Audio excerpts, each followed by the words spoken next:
All right. Hello there. Welcome to the channel. My name is James, and here at 20th and 21st Movies, we are about all things cinema. Tonight, I wanted to just pop on here and just share some thoughts on some recent titles from the Criterion Collection that I've had a chance to watch. These are some titles that have been in my backlog for a minute and titles that have been collecting a little bit of dust. And so, about maybe a couple of years ago on this channel, I started a series called Backlog Treasures, where I focused on going to my backlog and going through my unwatched pile to watch titles that I've been collecting during my collecting journey that I haven't gotten around to.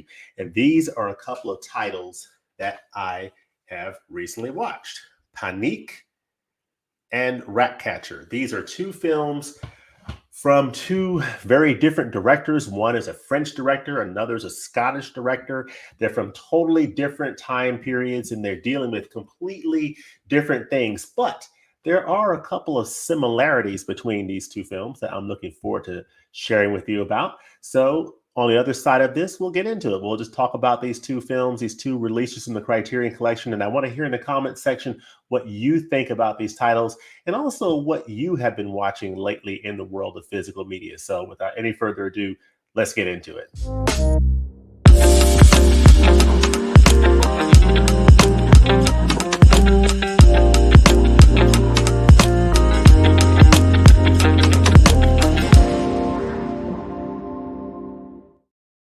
All right, Panique and Ratcatcher. These are two films.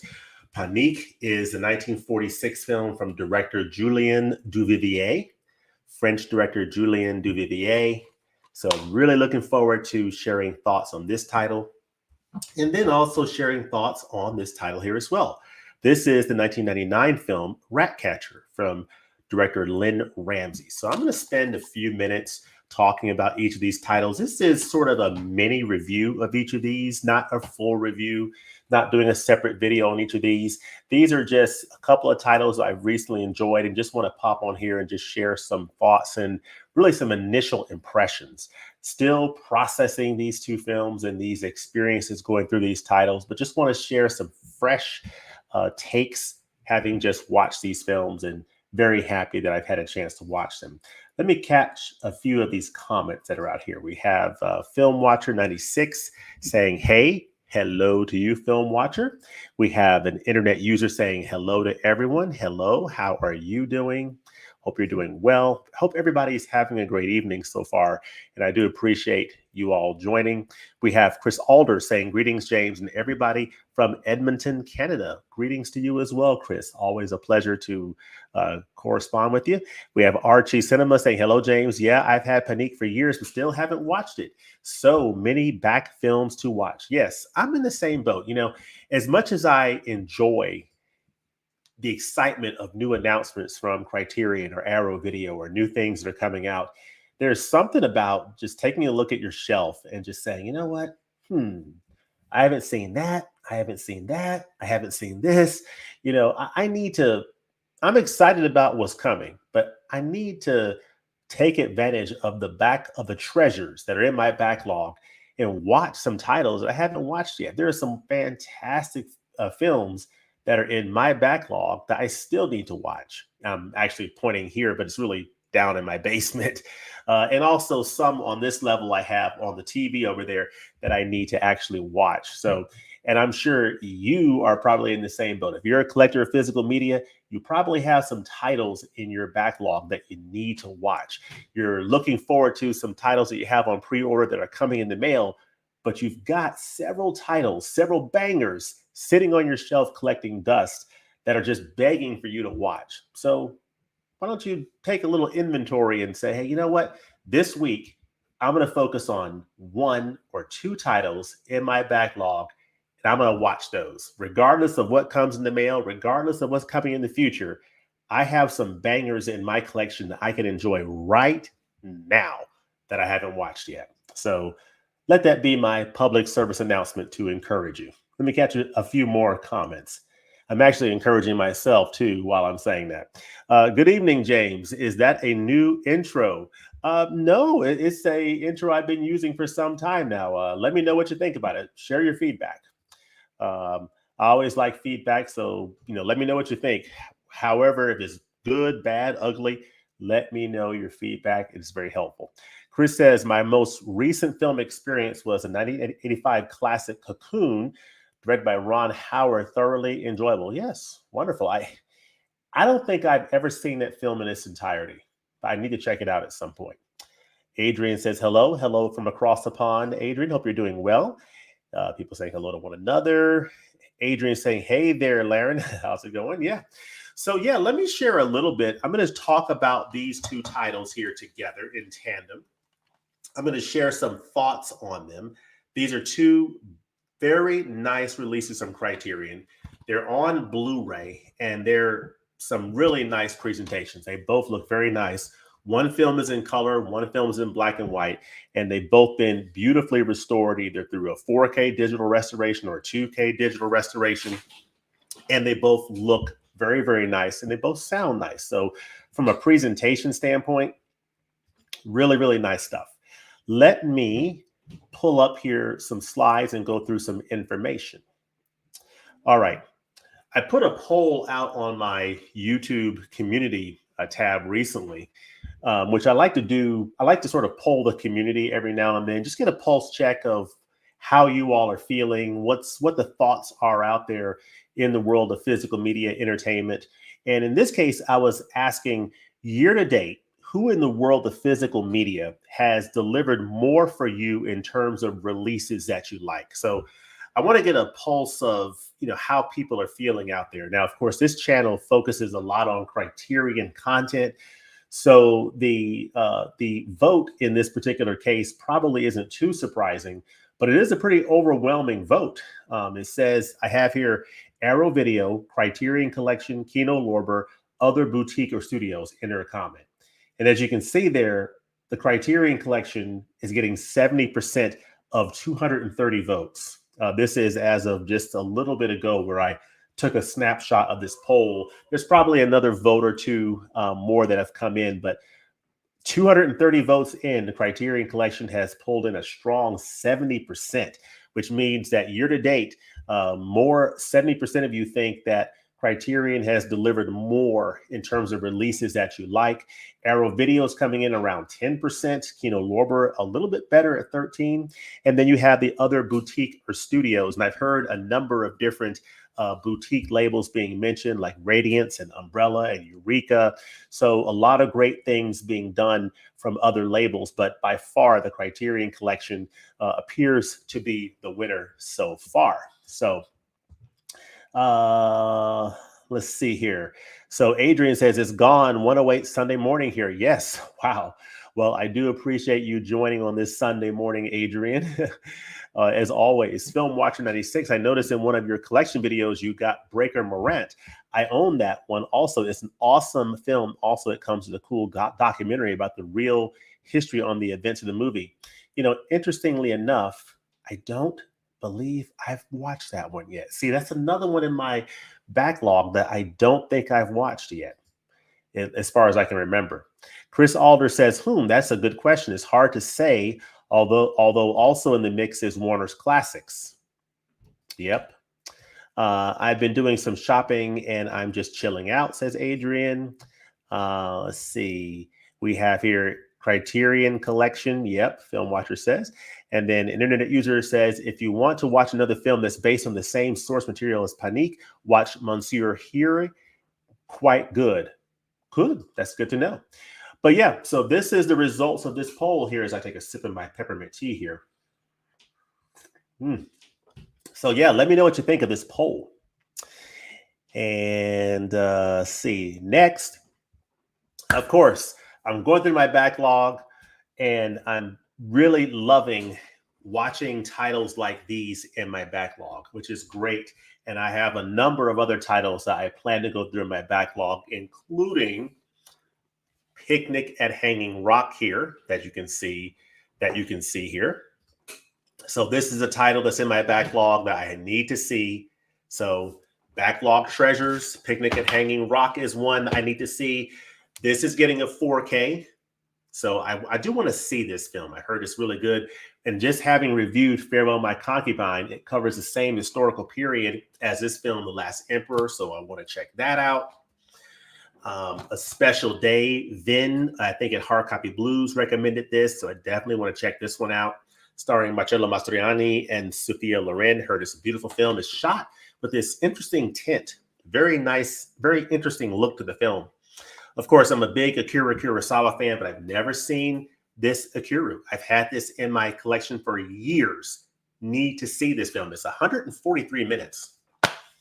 But yeah, I absolutely love this picture that's on the inside. Check this out.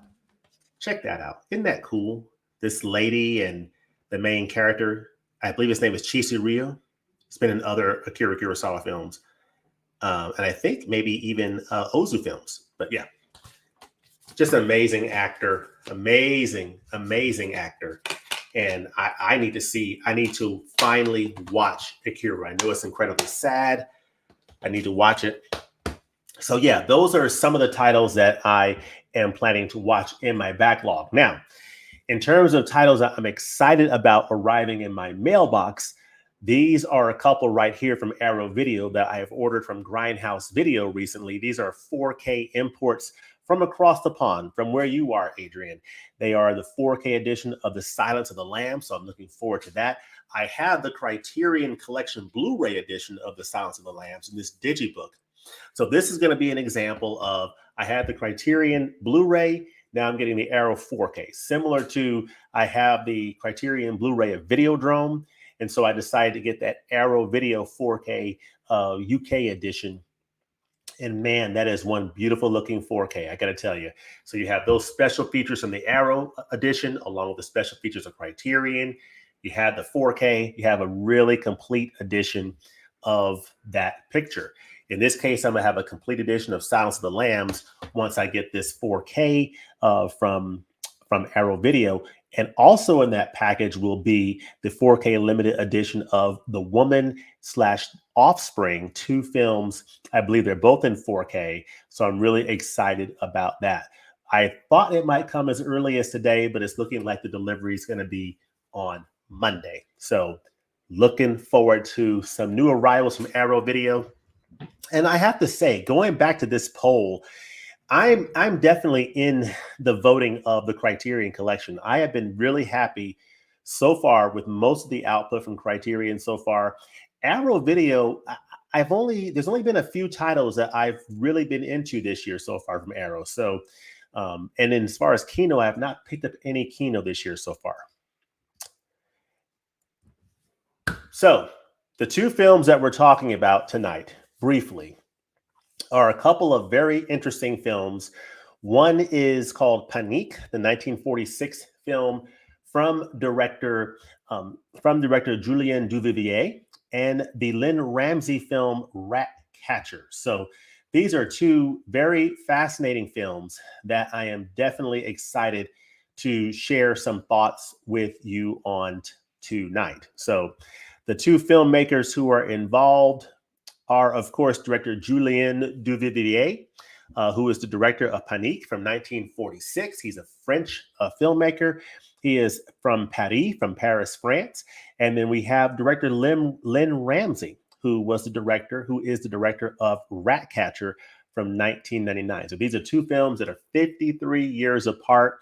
They do have some similarities, but they're covering 2 different aesthetics. But there are some thematic consistencies between these 2 films that we'll briefly touch on. Now, Julien Duvivier is from Paris, the home of the recent 2024 Summer Olympic Games, the epic Summer Games. Folks, I enjoyed the heck out of the Olympics. I absolutely love it. Every time the TV was on and there was an event, I don't care if it was the javelin, I don't care if it was women's water volleyball or polo or whatever it was. It doesn't matter if it was track and field, if it was the discus, if it was shot put, whatever it was, whatever was on, I was into it. Olympic basketball, it was an epic Olympics. I hope you enjoyed it as well. But Lynne Ramsay is from Scotland.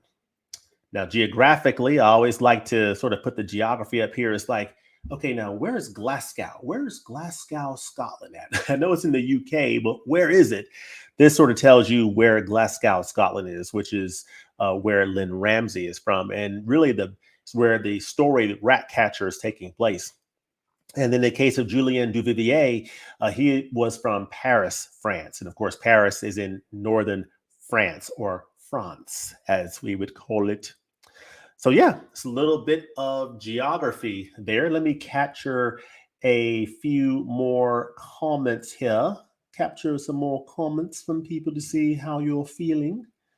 Let's see. Young Kofta says Criterion will always be my favorite, but Radiance is coming in at a close second. Yeah, I don't have any any Radiance titles, but I definitely need to check that out. I've heard so many great things about other labels like Radiance, Umbrella, Eureka, just different labels, Second Sight. So there's a lot of labels doing some awesome work. Yep, I just did vote for Criterion in that poll a few minutes before this stream started. Wonderful. Wonderful. Chris says nothing beats Criterion in terms of sheer brilliance and diversity of the art form itself. I would agree. I love Arrow Video's limited edition box sets. I think those are just wonderful. But what puts Criterion over the top for me is just the sheer number of films that they put out that speak to me, more so than Arrow, more so than Kino, more so than anybody. Criterion just puts out more films and releases that are interesting to me. So, and I just love their diverse content.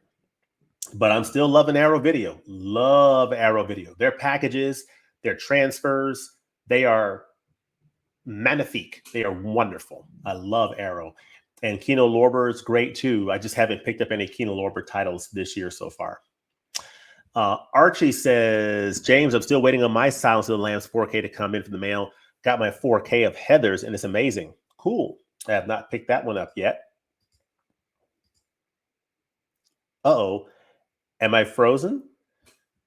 I froze for a second there. So it's the internet. If I remember right, The Woman in Offspring is part of a trilogy. I did not know that. So I guess I'm missing one of the films. Archie says, James, I just watched Kurosawa's High and Low this weekend. My favorite Kurosawa film is High and Low. I'm excited about Seven Samurai coming on 4K. I'm getting the BFI edition of it, though, because I already have the Blu-ray of Seven Samurai from Criterion. So I'm going to get the BFI edition because it has Dolby Vision. It's got a new commentary. So I'm going to get that extra content, get the Dolby Vision, and I still have the Criterion Blu-ray. But Archie's saying, James, I just watched Kurosawa's High and Low, and boy, is it a masterpiece. It absolutely is. That film is amazing. As much as I love Seven Samurai, and I do, High and Low is my favorite, close followed up by Rashomon. I really want to get 4Ks of High and Low and Rashomon as well. So fingers crossed that happens. I know a lot of people have been wanting a Kurosawa box set. That would be a great thing. I would love to see that. So we shall see. But great stuff. Kurosawa was an absolute master. It goes through twists and turns that I was not expecting. Maybe my favorite Kurosawa film. Yeah, it's so good. Folks, if you have not seen High and Low from Akira Kurosawa, watch it. Watch it. So good. What I love about it is, you have Toshiro Mifune in it. And instead of it being one of the old, one of the samurai films that Kurosawa is known for, it's more of a modern day film set in the early 1960s. And Toshiro Mifune is playing a shoe salesman executive, a shoe company executive, and he and his family are the subject of a kidnapping, blackmail, ransom type scheme. So really, really, really good stuff. Let's see. Laren, that sounds delightful, Adrian. And then I just ordered the 2019 film Official Secrets, directed by Gavin Hood and featuring Keira Knightley. And then Lynn did You Were Never Really Here, that stars Joaquin Phoenix, came out in 2017. Interesting. And then Adrian says, thanks, Laren. So let's get into covering some basic thoughts on these titles. So let's start off with the film that came out first. Let's start out with Panique here. So this is the wonderful film Panique. Basically, you have this film. This is a 1946 French film noir. It is a noir film directed by Julien Duvivier. And Julien Duvivier is a prominent filmmaker who was doing work during this period. This is the 1940s. So this is about 15 years before the onset of what we know to be the French New Wave. So this is Julien Duvivier, who was working along the time frame of other French contemporaries during that time. These were filmmakers who were before the French New Wave. So it's interesting to see these films of this period, because these are films that are coming out during the time of World War II or shortly after the Second World War. And so it's interesting seeing the perspectives of these filmmakers and these films during a very important period of history. But you have Panique, a 1946 French film noir from Julien Duvivier.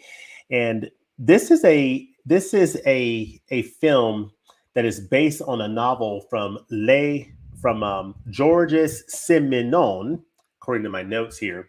And it's the novel Les Fiancés. I'm mispronouncing it.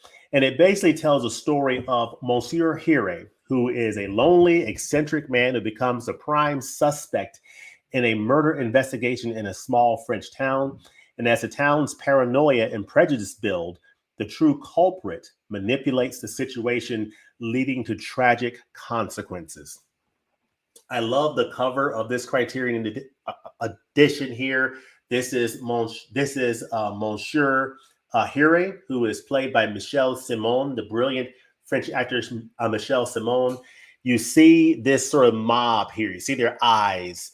It's like the mob who is like looking at him and glaring at him. Just a wonderful, wonderful film with some very, very fascinating characters.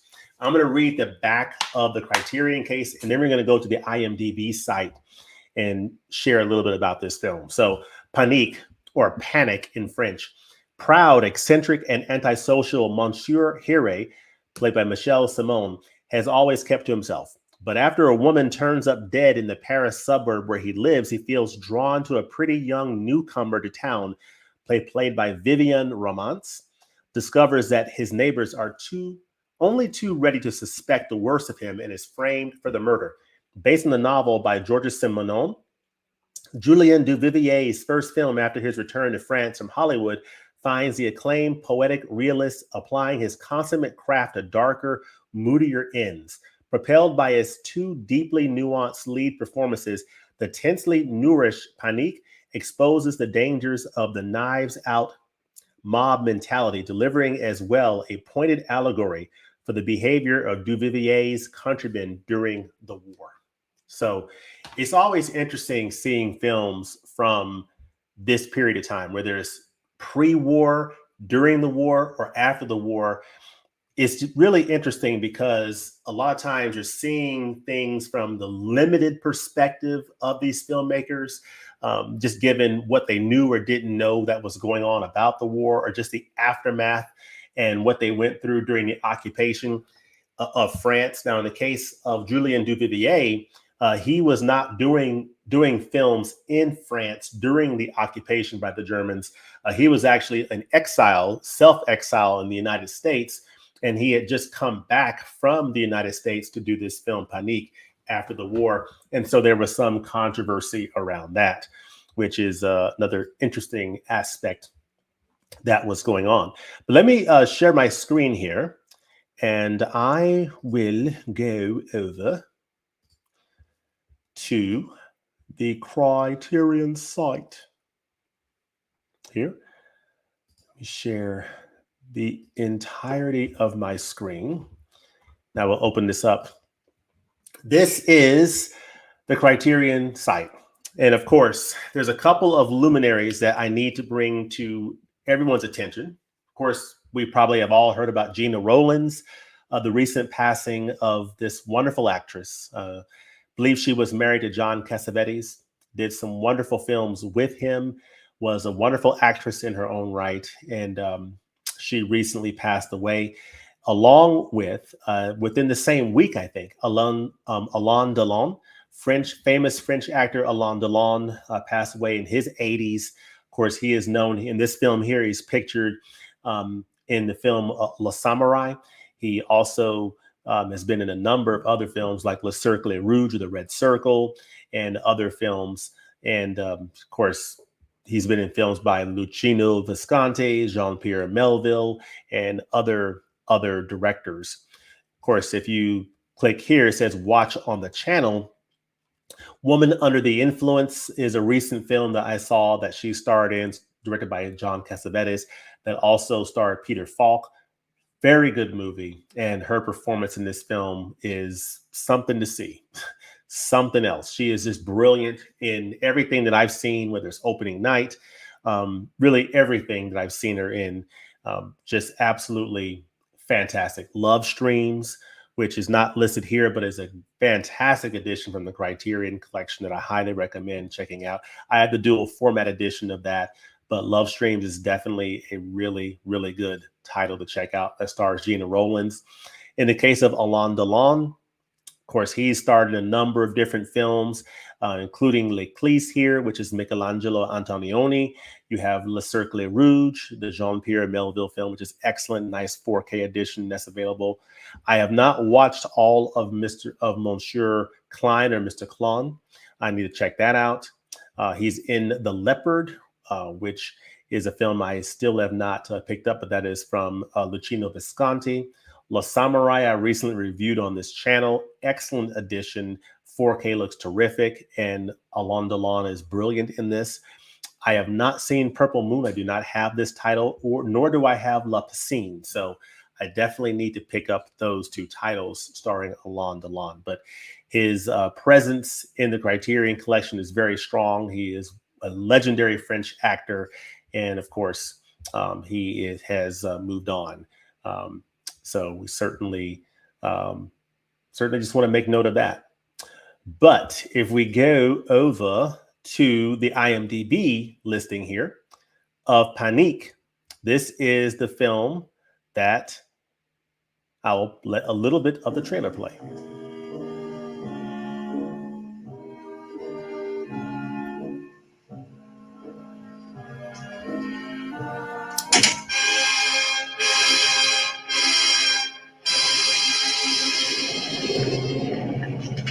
C'est une femme.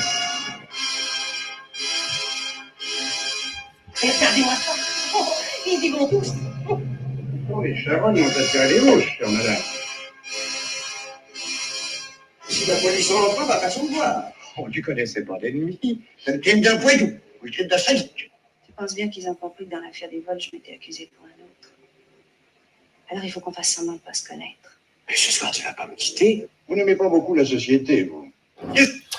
So yeah, I mean, this has been recently restored, a new 2K digital restoration. This is spine number 955 in the collection. It's been out for a while. I picked this up, I believe, last year during the November sale, I want to say, and I just hadn't watched it I hadn't watched it in several months. Decided to go ahead and watch it recently, and blown away by it. Absolutely blown away. Of course, the director is Julien Duvivier. The writer, George Simenon, who did the short novel or novelette, is pictured here. He was a Belgian novelist writing in the French language. He published nearly 500 different novels, including the one upon which Panique or Panic is based. Of course, you have this wonderful cast that is headed up by Vivienne Romance, who played Alice. And you have Michel Simon, who played Monsieur Hiré. You have Max Dalban, who played Capelod, who was sort of her partner in crime. Vivienne Romance's partner in crime. You have Émile Dran, who was Monsieur Bretul, which I won't try to pronounce that. But just a wonderful cast. Wonderful, wonderful cast of a wonderful film that deals with so many different themes. Of course, let me go to the Criterion. The Criterion entry for this film real quickly. So this is the Criterion entry. of Panique by Julien Duvivier. Now, if I click on Julien Duvivier, you'll see he's got a number of titles in the collection, films in the 30s, and just a number of different films available through the Eclipse series of the Criterion Collection. So definitely want to, consider checking those out, including Pepe Le Moco, which is a title I have not seen. So a number of titles from Julien Duvivier in the Criterion Collection, but I believe that Panique is the only one available on Blu-ray. So just want to keep note of that. You'll see the special features that are included in this edition from Criterion. And of course, you'll want to note that this is a new 2K digital restoration. And I'll tell you, this film looks really nice on Blu-ray. This restoration looks so nice. I open up and we go to, there's a nice fold out here. And actually, a very nice piece of art, which is very indicative of like what is going on toward the end of this film. And I'll actually stop sharing my screen. So, oh my goodness, stop sharing my screen. But this is a nice piece of art here that you'll want to take note of. It takes place at a very notable time in this film. Very notable time. You have the mob down here. You have a man up here who has been wrongfully accused. But if you look on the inside here, there's a note here about the transfer. It says Panique is presented in its original aspect ratio of 1.37 to 1 on widescreen television's. Black bars will appear on the left and right of the image to maintain the proper screen format. This 2K restoration was undertaken by TF1 in 2015. A digital transfer was created on a Scanity film scanner from a 35mm nitrate fine grain at Digimage in Paris. And the original monaural soundtrack was restored from a 35mm duplicate soundtrack positive with the 35mm duplicate soundtrack negative used for sections where the positive was damaged. But folks, all I can tell you, without going into a huge technical description, this is a very nice looking Blu-ray. It absolutely is. And it was beautifully restored. I was very pleased with this image. And as far as the audio was very strong as well. But that video quality looks very, very nice. In the special features, you will see a lot of the footage unrestored before it was restored. And you really get to appreciate the difference that restoration work makes when you look at the old black and white unrestored, footage and then see it restored.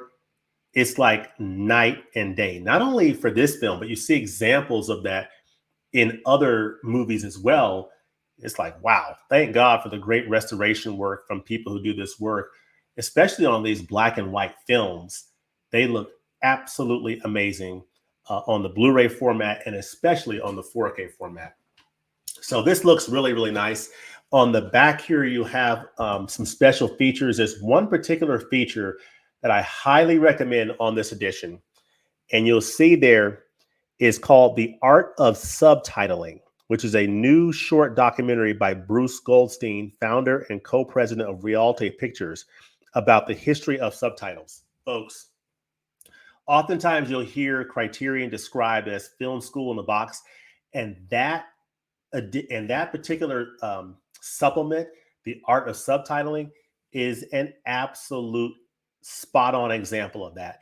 You will learn so much about what goes into subtitling that you never even thought of, in terms of how, just one of the main points they made was when they do subtitle work, they're not translating everything that was said, because if they did, you would have this whole page filled with like the literal translation.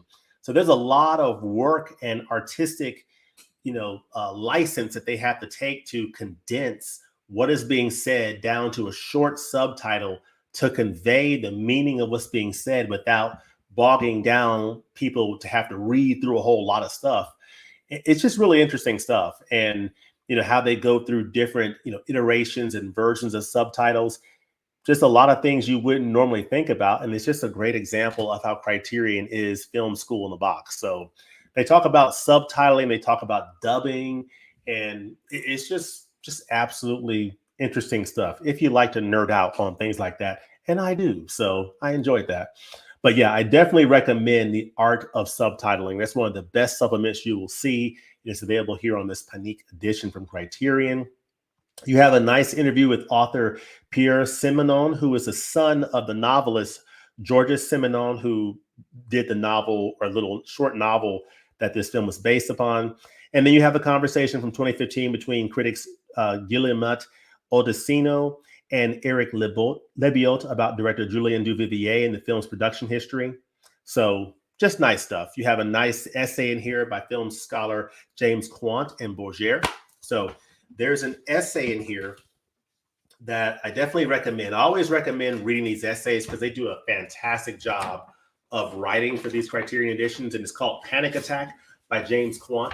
That is the name of the essay here, and I highly recommend checking it out. It is really, really good. It talks about, of course, Julien Duvivier, the production of the film, the historical importance of what was going on during this time, because, this was, shortly after the Second World War. And so there was a lot of historical things that were going on during this time that, you will definitely, if you're interested in history, I think you'll really appreciate. So, this film is a film that is so deep in terms of what is going on in this film. It covers a lot of interesting themes of, isolation with this Monsieur Hiré. He's keeping to himself. He's not really a social person. So it deals with the isolation, the voyeurism that he's involved with, looking at Vivian Romance's character. You have the mob mentality going on and the destructive power of false accusations. How destructive it is when someone is falsely accused of a crime, when someone is framed for a crime, and the consequences that can come from that. Just fantastic. This is a film noir, so it is, filmed in some very stark lighting and, shadowy compositions, and that really lends to the atmosphere of this film. And the characters are definitely in that film noir aesthetic. So definitely enjoyed that. And just the dynamics that were at play in terms of this murder mystery, in terms of the person who actually perpetrated the crime, working with this woman who's a femme fatale, seducing Monsieur Hiré. Ultimately, somebody is framed, somebody is falsely accused, and then that leads to some pretty bad things. So this is a really, really good film, and I highly, highly recommend it. Of course, one of the notable crew members of this film is a gentleman by the name of Maurice Jalbert, who composed the film's score, and that contributed to the very tense and foreboding atmosphere of this movie. And of course, this film was not well received when it was initially released, and that's really due to the very dark and pessimistic tone of the film. So, but ever since, it has been reevaluated as being one of Duvivier's finest works in the classic of French cinema. So, as is the case of so many different works, when they first come out, they're not necessarily highly reviewed, but then over time, they end up being revered as great works of art. Kind of like Blade Runner, when it first came out. So that is Panique, the film from Julien Duvivier. This is a high recommendation for the next Criterion Collection sale, whether you look at it for the flash sale or for the next November Barnes & Noble sale. So let's see here. Let's see what we have here. Let's see. Lynn, did you never really were here? That stars Joaquin Phoenix. It came out in 2017. Let's see. I think I've already showed those. Mama Blu-ray. Hello, Mama Blu-ray. I hope you're doing well, Miss Bonnie. Hope you and the family and Miss Sue and Daddy Blu-ray are doing good. Hope you're all having a great Saturday. Chris Alder says, by your description, Panique seems to have some Hitchcock-like overtones. Yes, absolutely. Absolutely. And there is definitely some connections there in terms of the type of storytelling that is going on there. R.I.P. Gina. Yeah. Gina and Alain Delon. 100%. Adrian saying hello to Mama Blu-ray. Losing Gina Rollins and Alain Delon is quite a body blow for film enthusiasts. Both made immense contributions. 100%, 100%.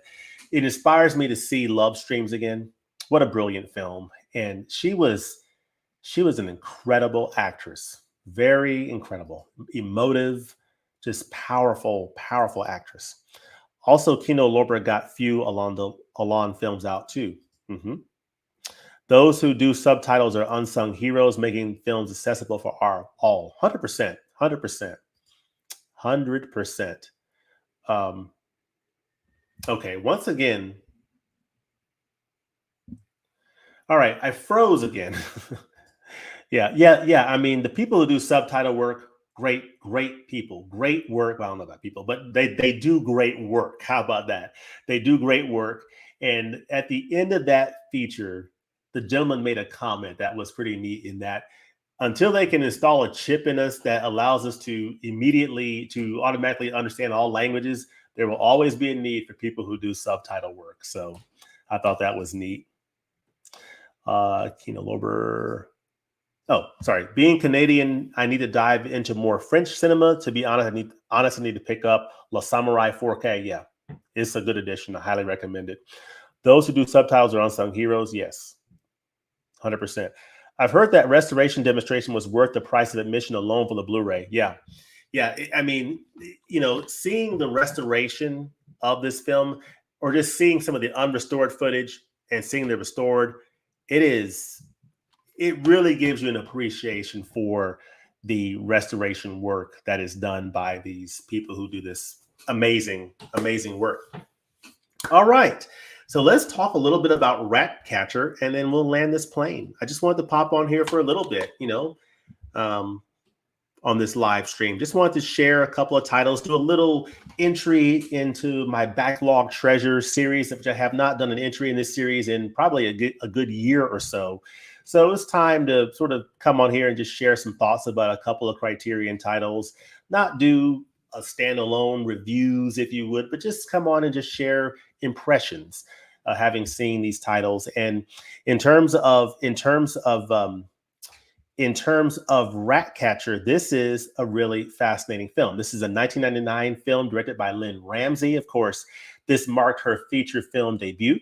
This film is set in Glasgow during the 1973 garbage strikes. So the film follows 12-year-old James. So he's a young boy.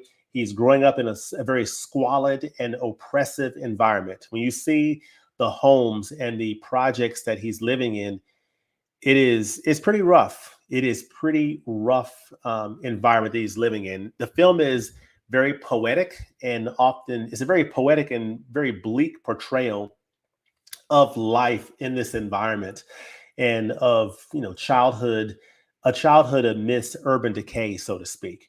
And so James is navigating a very harsh urban decayed world, and this world includes death, poverty, and overall his search for escape. He's trying to escape and ultimately desires a better life. I mean, who wouldn't desire a better life living in these circumstances? So this cast is led by William Eadie, who gives a very remarkable performance as James, as a young man playing this role. There's a lot of complexity in terms of, a childhood friend he's playing with. Some things happen. There's some guilt associated with that. There's this need to escape this trap that he's living in this very rundown community. And so there's just a lot going on in this film. Just the quiet desperation of a child trying to make sense of his surroundings and what's going on around him. So Lynne Ramsay's direction in this film, and from what I understand, other films that she has done, is really characterized by very lyrical imagery. She's a very poetic filmmaker. And she has a lot of attention to detail in terms of what she puts into the frames of her images. And she's using the decaying landscape of Glasgow as sort of a backdrop for James's inner turmoil. So the film cinematography, which was done by Alwyn Kuchler, is notable for its use of natural light and stark contrast, creating a visual style that is both beautiful and haunting.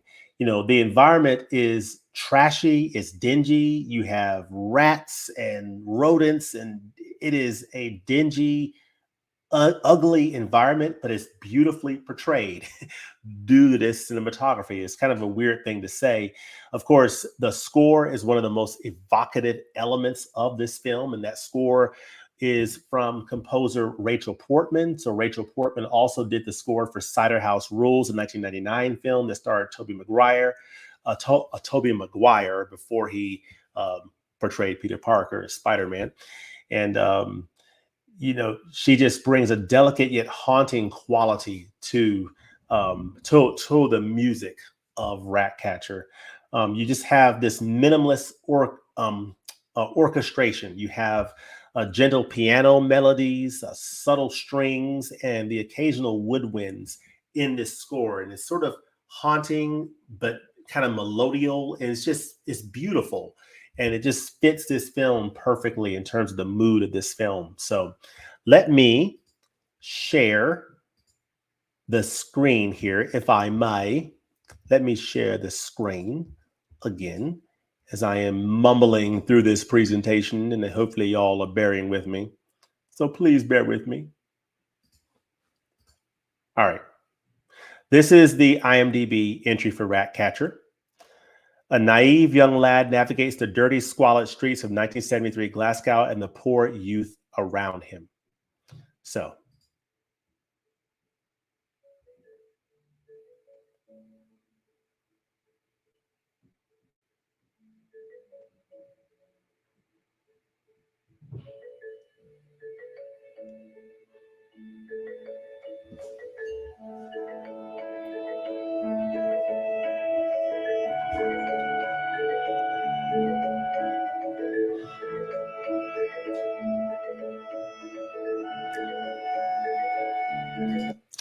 yeah, this is a very powerful film. I didn't know exactly where it was going to end up at. I was very satisfied with where it ended up. I'm always intrigued by films that leave you with ambiguity in terms of, what happens there when things wrap up. It sort of leaves you to interpret, what you think. And I like films that do that don't just give you a definitive, this is it. This film leaves you with something to think about in terms of, okay, what actually happened here, and you can interpret it different ways. And I really like that. Of course, this top cast here, you have Tommy Flanagan, who played Da. You have William Eadie, who played James. You have Mandy Matthews, who played Ma. Michelle Stewart played Ellen. And I will actually go over to the Criterion site and pull up Ratcatcher, which has some more interesting imagery here. In her breathtaking and assured debut feature, Lynne Ramsay creates a haunting evocation of a troubled Glasgow childhood set during Scotland's national garbage strike of the mid-1970s. Ratcatcher explores the experiences of a poor adolescent boy as he struggles to reconcile his dreams and his guilt with the abjection that surrounds him. Utilizing beautiful, elusive imagery, candid performances, and unexpected humor, Ramsay deftly contrasts urban decay with the rich interior landscape of hope and perseverance, resulting in a work at once raw and deeply poetic. So this is Ratcatcher. You do have I really like the special features. You have a couple of interviews with Ramsay. You do have her 3 award-winning short films. Now, these films won awards at the Cannes Film Festival. So you have Small Deaths, Kill the Day, and Gas Man. So very critically acclaimed short films that came out that she did before she did Ratcatcher in 1999. So she got a lot of early acclaim even before she reached the age of 30. You have an interview with Ramsay from 2002 as well. And then you have inside here, of course, if you look on the inside, if I stop sharing here, like the picture here on the disc, Ratcatcher. And then, of course, you have this fold out. So this is based on a new 4K digital restoration. This is Spine 162 in the collection, by the way. And so we have a nice essay in here called A Flashlight Cinema by Girish Shambhu, which is very nice. Talks about Lynne Ramsay, the filmmaker. So just wonderful, wonderful. And about the transfer itself. So I'll read it. It says here, Ratcatcher is presented in its original aspect ratio of 1.85 to 1. This new 4K restoration was undertaken by the Criterion Collection in collaboration with Pathé. The 35mm original camera negative was scanned in 16-bit 4K resolution on an Aeroscan film scanner at Silver Salt Restoration in London. So it looks really good. It looks really good. This is a film from 1999. Of course, you see here on the inside with the disc and the fold-out taken out, you see James there and some other characters. You see sort of the nature surrounding the area where they were living. Really good stuff. But yeah, this is a very powerful film. There's some disturbing elements going on. There's levels of hopelessness, but then there's just undeniable perseverance of these characters. And I definitely can appreciate a film like this that deals with a very real, grungy aesthetic and people dealing in very harsh circumstances and finding their way through those harsh circumstances. I just found this to be a very satisfying film. And I think this edition from Criterion is very nice. It's not an incredibly loaded edition. You do have those 3 short films from Lynne Ramsay. I think they're each about 20 minutes apiece. And then you have, of course, the interviews with Lynne Ramsay. And so you do get some content there. You get to hear from the filmmaker. You hear from her at different stages of her career. So you have that interview from 2002 and from 2021, so almost 20 years apart. So it's kind of interesting hearing from the filmmaker at those different stages of her life and her career. But overall, I think this is a very nice addition from Criterion that I can definitely recommend. I presume this is the Blu-ray upgrade from the 4K. From the DVD, I presume. This is Spine 162 in the Criterion Collection. So yeah, so these are 2 titles that I have picked up within the last year. They have been collecting some dust, but I finally had a chance to watch them, and I am so very happy that I did. These are 2 films that are definitely recommended, from me. Both of these films are films that delve into sort of the darker aspects of human nature and society. There are stories of individuals, one an isolated older man, Monsieur Hiré, in Panique, and the other a young boy in Ratcatcher. They're basically caught in environments that are hostile, oppressive, and morally ambiguous. So that's some of the similarities between these 2 films that on the surface, you would think, what in the world do these films have to do with each other?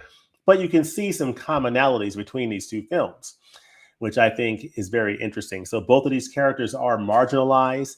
James is a marginalized figure in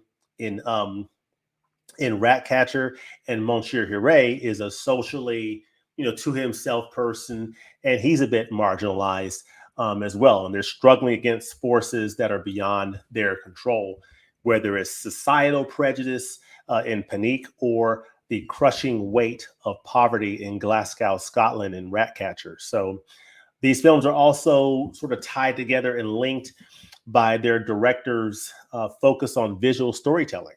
So in the case of Julien Duvivier and Lynne Ramsay, they both use the power of imagery to convey some very strong emotion and atmosphere, whether it's the noir environment of Panique or the slums and the urban decay of Glasgow, Scotland in Ratcatcher. So they ended up creating these films that are as much about mood as they are about narrative, which I think is very nice.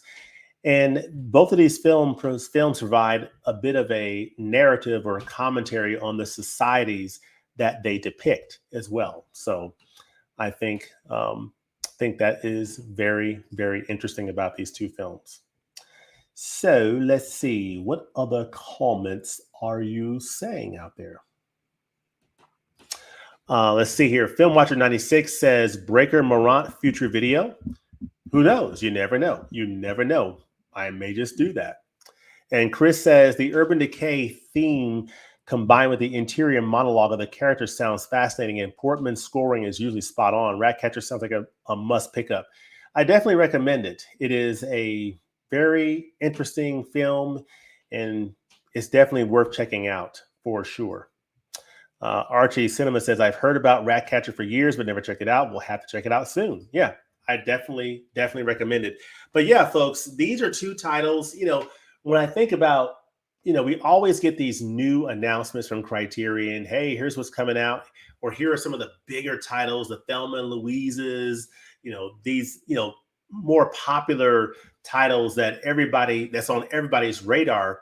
But there are titles like this that may not be on everyone's radar that I think people should know about. So I wanted to come on here and just take a few minutes and share thoughts on these titles. These are titles that have been in my backlog. They are treasures that have been in my backlog for some time. Decided to go ahead and dust them off and watch these, and I'm very happy that I did. This is the 1946 film Panique by Julien Duvivier, and the 1999 film Ratcatcher from Lynne Ramsay.